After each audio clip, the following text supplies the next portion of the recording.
현관 초인종이 여러 번 울렸던 오후, 집 안 공기는 바짝 마른 종이처럼 사갔다. 정원은 소파 팔걸이를 움켜쥐며 입술 안쪽을 문질렀다. 들키지 않겠다는 말이 혀끝에서 몇 번이고 맴돌았지만 문이 열리고 들어오는 공난숙을 보는 순간 그 다짐이 흔들렸다. 난숙은 신발도 다 벗기 전에 거실 한가운데 서서 시계 한 번, 정원 얼굴 한 번을 번갈아 확인했다. 웃음기 없는 목소리가 먼저 날아왔다. 지금이 딱 좋아. 권양가로 가서 내 입으로 정리해. 이름부터 시작부터 다. 정원은 첫숨을 길게 들이마셨다. 반박할 문장을 찾기보다 시간을 벌 문장을 골라야 했다. 회장님, 오늘은요, 제발 조금만 늦춰주세요. 약속드릴게요. 제가 더 잘할게요. 말끝이 떨린 건 두려움 때문만이 아니었다. 한번 토해낸 양심은 다시 삼켜지지 않는다는 걸 알고 있었기 때문이다. 고개를 들자 난숙의 눈썹이 비웃듯 흔들렸다. 내가 올라갈 수 있는 계단의 끝이 어딘지 아냐? 착각은 여기까지야. 황망함이 손뭉치처럼 목에 걸려 말을 밀어냈다. 정원은 결국 무릎을 꿇었다. 머리끝에서 뜨거운 열이 떨어져 내리는 기분이었다. 굴욕을 모른 척하면 견딜 수 있을까 잠깐 생각했는데 그 순간은 너무 짧았다. 무너지면 끝이라는 경고와 조금만 덜하는 욕망이 같은 자리에서 충돌했다. 세운의 다정한 문장들이 스쳐 지나갔다. 헤라가 건네던 따스한 말투와 건양가의 질서 있는 세계도 뒤로 이어졌다. 손끝이 저려왔다. 정원은 속으로 되뇌었다. 지금 포기하면 모든 게 쏟아진다. 아직 아니다. 난숙은 의자를 거칠게 끌어다 놓고 앉았다. 내가 주영채라 주장하고 싶다면 최소한 흠없는 주영채가 되어야지. 실수 한 번이면 끝이야. 정원은 눈을 감았다가 떴다. 표정에서 흔들림을 지우려면 지금은 애원밖에 방법이 없었다. 할 수 있습니다. 이번만 기회를 주세요. 가느다란 목소리였지만 스스로를 향한 맹세처럼 들렸다. 그때 초인종이 다시 울렸다. 난숙의 시선이 문으로 향했다. 문이 열리고 나타난 사람이 하늘이었다. 오늘 집으로 오기로 했던 영채가 아니어서 정원은 심장이 움찔했다. 하늘은 방 안의 공기를 한번 훑고 정원에게로 시선을 옮겼다. 어머니, 일정이 바뀌었습니다. 오늘은 제가 대신 가죠. 난숙은 대답하지 않았다. 대신 잠깐 미소를 올렸다. 의도한 흐름대로라는 표시처럼. 그 타이밍에 또 다른 발자국 소리가 겹쳤다. 이번엔 세운이었다. 주말에도 정장을 입는 남자의 습관처럼 그는 매무새부터 정돈돼 있었다. 방 안을 훑던 세운의 눈이 정원에게 멈췄다. 카펫 위에 무릎을 대고 있는 모습이 시야에 들어오자 시선이 짧게 흔들렸다. 세운은 주저하지 않았다. 조용히 정원 옆에 내려앉아 같은 높이에서 난숙을 바라봤다. 회장님, 저희 결혼 허락해 주십시오. 저는 이 사람을 사랑합니다. 한 문장이 공기의 방향을 바꿨다. 난숙은 의자 등받이에 천천히 기댔다. 예상과 다르지 않은 그러나 이 정도로 빠른 선택은 계산에 없었다. 세운이 무릎까지 꿇을 줄은. 머릿속에서 셈이 빠르게 돌아갔다. 정원을 도구로 삼아 사돈을 묶을 수도 있었다. 하지만 불안 요소를 가족 안으로 들이는 일은 언제든 역풍이 된다. 난숙은 이마를 가볍게 문질렀다. 내가 언제 반대했나? 괜히 오해 만들지 말고 둘이 식사나 하고 와. 말은 매끄러웠지만 목 안에 남는 질감은 거칠었다. 정원은 세운의 손등에 스치는 따뜻함을 느끼며 눈시울이 뜨거워졌다. 거짓으로 시작한 길이지만 이 장면만큼은 진심이었다. 세운은 낮은 목소리로 속삭였다. 울지 마요. 내가 책임질게. 그 말은 빈말처럼 가볍지 않았다. 정원은 고개를 아주 작게 끄덕였다. 마음속 어디선가는 이미 돌이킬 수 없는 선이 그어지는 소리가 났다. 그날 이후 세운의 태도는 한층 분명해졌다.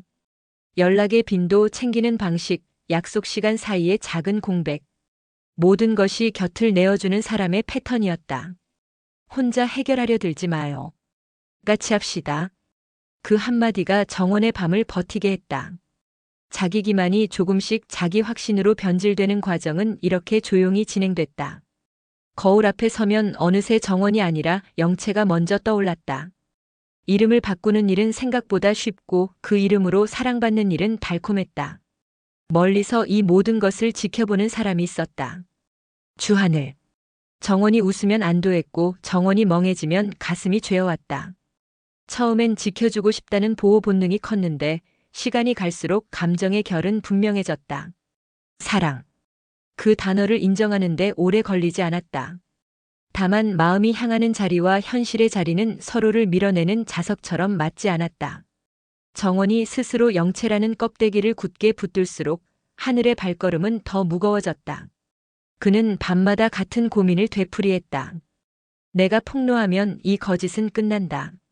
정원은 무너질 테지만 적어도 진짜 자신으로 돌아오겠지. 하지만 바로 다음 생각이 발목을 잡았다. 그럼 지금 그가 법처럼 누리는 작은 행복은 누가 보상할 건가? 정의감과 애정이 엇갈리며 내적 전쟁이 길어졌다. 결국 그는 선택을 미뤘다. 대신 감시자가 되기로 했다.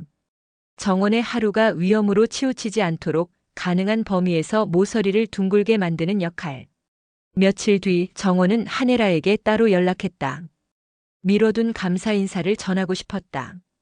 혜라는 의외로 반가워했다. 잘했다 싶었는데 먼저 연락을 주네. 나도 보자고 하려던 참이었다. 두 사람은 사람 적은 카페를 골랐다. 대화는 일 이야기처럼 시작해 생활의 온도로 옮겨붙었다. 혜라는 조용조용 말을 이어가다가 문득 정원의 손을 덥석 감싸쥐었다. 힘들면 혼자 견디지 말고 나한테 먼저 말해. 내 편이 필요하면 내가 설게. 그 말은 평범한 위로의 문장을 벗어나 있었다. 정원은 예상치 못한 어른의 품을 만난 아이처럼 갑작스레 목이 메었다. 오래전 잃어버린 장면이 되살아나는 느낌. 누군가의 팔에 기대어 잠깐이라도 허리를 내려놓을 수 있음을 몸이 먼저 알아차렸다. 가슴 한구석이 묘하게 뜨거웠다. 이대로 시간을 멈추면 좋겠다는 생각이 들 정도로. 동시에 벽처럼 서 있던 경계가 더욱 단단해졌다. 절대 들키면 안 된다. 그래야 이 온기를 계속 품을 수 있다. 정원은 이 만남을 죄책감의 독 대신 버티는 약으로 삼기로 했다. 헤어질 때 혜라가 짧게 그를 안았고 정원은 어깨 너머로 바깥 바람을 보았다. 가짜로 받아도 진짜로 따뜻한 온기였다. 그게 문제였다. 따뜻함은 방심을 낳고 방심은 틈을 만든다. 그러니 더 철저해야 한다. 정원은 새벽마다 거울 앞 발음을 교정했다. 억양, 호흡, 사소한 말버릇까지 영체의 기호로 맞춰갔다. 집착은 결심으로 둔갑했고 두려움은 계획으로 번역됐다. 이쯤에서 난숙의 그림자는 다시 길어졌다. 그녀는 정원의 성과표를 매일 챙겨보며 실수의 징후를 찾아냈다. 하나라도 발견되면 곧장 칼을 꺼내들 생각이었다. 그러나 정원은 생각보다 빨리 단단해지고 있었다. 문제는 다른 곳에서 터질 가능성이 컸다. 여론. 난숙은 기자들의 취재 동선을 슬쩍 바꾸고 익명 제보 창구에 비슷하지만 확인하기 힘든 파편들을 흘렸다. 정원의 전화로 낯선 번호가 쉴 틈 없이 찍히기 시작한 것도 그 즈음이었다. 밤이 또 쉬었다. 하늘은 난숙의 다음 수를 읽듯 정원의 집을 멀찍이 지켰다. 그러다 문득 깨달았다. 자신이 지금 지키는 대상은 정원의 비밀만이 아니라 정원의 기대라는 것을. 기대는 깨지면 유리처럼 바닥에 흩어진다. 그 파편을 밟고 다시 걷게 만들고 싶지 않았다. 하늘은 마음속 저울의 침을 억지로 중간에 고정시켰다. 아직은 내일로 미루자. 그 새벽 정원에게 낯선 문자가 도착했다. 원본을 찾고 있죠? 짧은 문장의 끝에 링크가 달려 있었다. 열어볼까 삭제할까? 정원은 한동안 엄지손가락을 멈춰 세웠다. 예전 같으면 눌렀을 것이다. 그러나 오늘은 다르게 굴었다.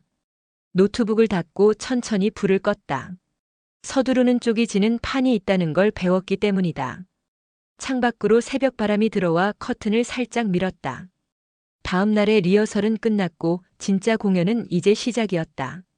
다음 날 두 가지 일정이 동시에 공개됐다. 더 크라운 캐피털의 긴급 브리핑과 건양의 윤리인사 합동 발표. 기자들은 어느 쪽을 먼저 찍을지 핸드폰 화면을 좌우로 넘기며 동선을 정리했다. 시간이 닿지 않는다고 투덜대면서도 결국 두 행사장을 오가며 프레임 경쟁을 전파했다. 먼저 마이크를 잡은 건 공난숙이었다. 시장 신뢰 회복을 위해 몇 가지 확인할 내용을 공유하겠습니다. 그는 친절한 톤으로 표를 띄웠다. 표의 제목은 온건했지만 각 항목은 정원의 이력과 건양 내부 프로세스를 의심하게 만드는 내용으로 빽빽했다. 문장 하나하나는 정확해 보였고 빠진 사실이 없었다. 문제는 조합의 의도였다. 의심할 만하다는 정황을 확실하다는 인상으로 바꾸는 기술. 난숙은 그 기술의 장인이다. 동시에 건양 본사에선 한혜라가 단상에 섰다. 오늘 우리는 사실관계를 확인한 범위만 말합니다. 간단 명료한 문장으로 시작해 결론부터 제시했다. 업무는 실적과 규정으로, 신부는 법 절차로 따로 다루겠습니다.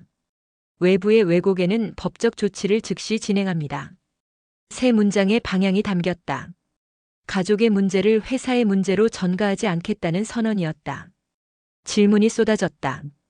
차정원 씨는 본명을 밝힐 생각이 있습니까? 정원은 준비한 문장으로 답했다. 오늘은 일로 평가받겠습니다. 기록으로 말하겠습니다. 짧고 건조했지만 흔들림이 없었다. 사진 기자들이 셔터를 연속으로 눌렀다. 당황한 표정을 만들 기회를 주지 않는 답변이었다. 난숙은 곧바로 반격했다. 기록이 중요하다면 추천서 출처부터 투명하게 하시죠. 구 실장이 화면을 넘겼다. 추천서와 발령표가 거울처럼 맞물리는 도식. 보아하니 깔끔했다. 하늘이 옆에서 태블릿을 연결했다. 도식은 이쁨이다만 원본 데이터의 무결성은 확인하셨습니까? 바로 이어진 음성 파일에는 특정 인물의 이름이 나오지는 않았지만 언론과 연결해 신분 세탁으로 프레임을 짜자는 문장이 분명 담겨 있었다. 기자들의 표정이 동시에 바뀌었다. 도식의 출발점이 흔들리면 그림 전체는 신뢰를 잃는다. 그때 복도에서 소란이 일었다. 보안팀과 실랑이를 벌이던 중년 남성이 법무팀과 함께 별도 공간으로 이동했다. 전날 저녁 잠깐 모습을 보였던 옛 현장 관리인이었다. 그의 진술은 즉시 공개되지 않았지만 소문은 빠르게 돌았다. 출생 기록에 오류가 오래전부터 있었고 누군가 알고도 덮었을 가능성이 있다는 이야기. 이름은 특정되지 않았지만 모두가 비슷한 방향으로 시선을 돌렸다. 정오가 가까워오자 두 무대 모두 열기를 조금 식혔다. 그러나 진짜 파도는 오후에 밀려왔다. 지역 방송이 익명 제보 인터뷰를 내보냈는데 자막 처리된 목소리의 억양이 주영채와 닮았다는 댓글이 폭주했다. 하늘은 곧장 제작진에 법무 공문을 보냈다. 녹취 원본과 전화기록 제출 요청, 허위 사실 유포 시 형사민사 동시 대응. 방송국은 당황했고 다음 회차 예고에서 관련 부분을 삭제했다. 그러나 잔상은 남았다. 난숙이 원하던 건 바로 그 잔상이었다. 오후 3시 건양 법무팀이 중간 결과를 내놨다. 익명으로 유통된 일부 문서는 진위불명이며 위변조 가능성 높음. 정원의 업무 관련 고의 위반 정황 없음. 성과 중심으로 현상 유지. 외부 허위사실 유포자 대상으로 가처분 및 손해배상 병행. 발표가 끝나자 해라는 단상 아래에서 숨을 길게 뱉었다. 오늘의 목표는 흔들리지 않는 중심을 보여주는 것이었다. 표정이 크게 변하지 않도록, 문장의 감정을 섞지 않도록 스스로를 다독였다. 그때 휴대폰이 떨렸다. 진태석. 잘 버텼다. 하지만 아직 남았어. 단문 메시지였지만 가족으로서의 싸움이 대기 중이라는 신호로 읽혔다. 정리된 회견장이 조금씩 비워질 때 로비에서 웅성거림이 다시 커졌다. 검은 벤이 서더니 누군가 내렸다. 실루엣만 봐도 어떤 이름이 떠올랐다. 주영채. 입구 쪽으로 쏠리는 사람들 사이에서 정원은 발걸음을 멈췄다. 하늘은 미세하게 눈을 가늘게 떴다. 난숙은 아무 표정도 짓지 않았다. 준비된 장면이었다는 듯이. 영채, 적어도 영채라고 소개되는 그녀는 짧게 인사하고 건물 안으로 들어왔다. 얼굴선, 체구, 걸음의 리듬이 누군가를 닮아 있었다. 진짜일 수도 만들어진 진짜일 수도 있었다. 정원은 자신도 모르게 손끝을 말아주었다. 여기서 흔들리면 끝이다. 계단참처럼 가슴 한가운데가 비어지는 느낌을 꾹 참고 똑바로 서 있었다. 한혜라는 옆에서 낮게 말했다. 허리 펴. 명령이 아니라 응원으로 들렸다. 정원은 어깨를 살짝 뒤로 젖혔다. 세훈이 옆으로 다가와 귓말했다. 오늘은 말하지 말아요. 내일 기록으로. 둘의 목소리가 겹치며 심장이 안정됐다. 이 하루가 끝나면 다음 국면이 열린다. 참호를 깊게 파고 기다리면 된다. 그날 밤 정원은 오래 앉아있던 탁자 앞에서 종이를 여러 장 찢었다 붙였다. 언제, 어디서, 무엇을, 누구와를 중심으로 자신이 했던 활동을 표로 재정리했다. 스스로를 납득시키기 위한 절차였다. 거짓을 덮기 위한 조작이 아니라 흔들릴 때 되돌아갈 기준점을 만드는 작업. 표의 빈칸을 채울수록 마음이 덜 흔들렸다. 스스로 선택한 삶을 스스로 보호하는 법을 그녀는 늦게나마 배우고 있었다. 그 시각 하늘은 창밖 도시의 불빛을 바라보다 휴대폰을 꺼냈다. 저장된 번호 하나 위에 손가락이 오래 머물렀다. 모든 걸 말해줄 수 있는 사람. 통화 버튼을 누르기 직전 화면을 껐다. 오늘은 아니야. 그 대신 단 한 줄의 메시지만 보냈다. 괜찮아? 정원의 답장은 곧 왔다. 아직. 그 짧은 단어에 수많은 감정이 압축돼 있었다. 아직 버틴다는 뜻, 아직 무너지지 않았다는 뜻, 아직 끝나지 않았다는 뜻. 새벽이 오기 직전 정원의 문 앞에 작은 택배 상자가 하나 놓였다. 보내는 사람은 없고 내부에는 옛 신문 스크랩과 사진 한 장이 들어있었다. 공사 현장 앞 갓난아이를 안고 서 있는 젊은 여자. 사진 뒷면에는 짧은 문장이 적혀 있었다. 찾는 게 이거냐? 글씨체가 어색했다. 덧일 수도 단서일 수도 있었다. 정원은 상자를 닫고 현관 장식장 맨 위에 올렸다. 내일의 마음이 판단하게 두었다. 해가 떠오르기 전 정원은 거울 앞에 섰다. 오늘 할 일의 순서를 머릿속으로 다시 그렸다. 회사에서의 역할, 가족으로서의 연기, 그리고 사람으로서의 선택. 이름을 불러보았다.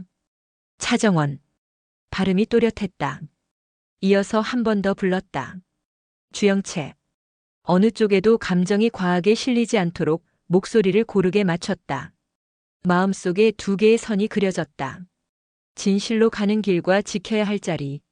어느 한쪽만 선택할 수 없는 하루가 또 시작되었다. 그날 오후 마지막 돌발 변수가 남아 있었다. 회의 장문이 열리며 구실장이 귓속말을 전했다. 증인 한 명 더 도착했습니다. 동행한 사람은 조용히 고개를 숙였고 그의 뒷모습에 모두의 시선이 갔다. 미향이었다. 그는 작은 종이봉투를 꺼내어 정원에게 건넸다. 나 내 편이다. 봉투 안에는 오래전에 정원과 함께 찍은 동네 사진들이 여러 장 겹쳐 있었다. 날짜가 선명했다. 기록은 때로 칼보다 강했다. 정원은 한 번도 보지 못한 방식으로 똑바로 섰다. 오늘은 쓰러지지 않을 것 같았다. 복도 끝에서 난숙의 구두 소리가 쿵, 쿵 울렸다. 그는 멈춰서서 단호하게 말했다. 다음은 계약의 시간이다. 감정은 집에 두고 와. 정원은 고개를 들었다. 알겠습니다. 말의 온도는 낮았지만 결은 단단했다. 세훈이 미세하게 고개를 끄덕였고 해라는 눈빛으로 좋다고 말했다. 하늘은 아무 말 없이 그들을 지나쳤다. 그의 침묵에는 아직이라는 단어가 들어있었다. 엘리베이터가 닫히는 찰나 정원은 마음속으로 또렷하게 속삭였다. 나는 내 이름으로 버틴다.